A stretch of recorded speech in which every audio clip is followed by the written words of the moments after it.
Не сакам да зборувам за закани, но успешен референдум е предуслов за вашата евроатлантска иднина.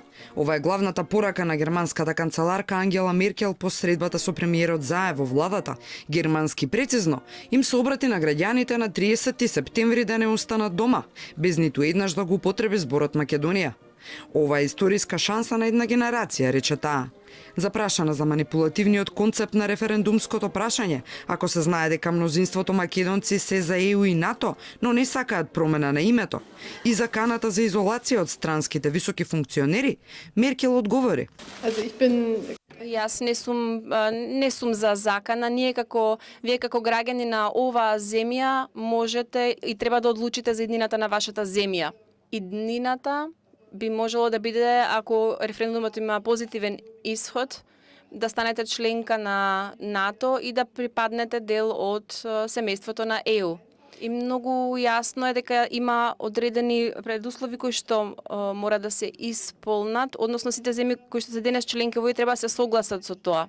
Постоеше спор кој што постоеше помеѓу Грција и вашата земја и мораше да се најде решение.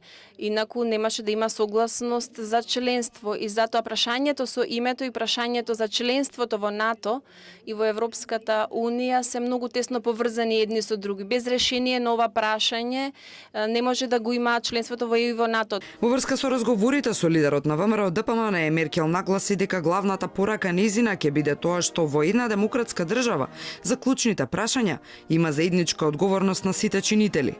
Заев и се заблагодари што токму на 8 септември е тука и од незината поддршка за референдумот е доволно силно охрабрување дека преспанскиот договор е решение кое треба да успее. Ке сме возврателе со успешен референдум и вети премиерот на Меркел. Сакам да се заблагодарам на канцеларката Меркел што го иницираше берлинскиот процес и што Германија е еден од најсилните поддржувачи.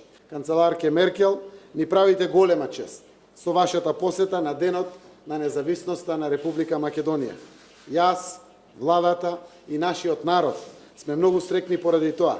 Ќе возвратиме со успешен референдум кој ќе осигура европската и евроатлантската иднина на Македонија.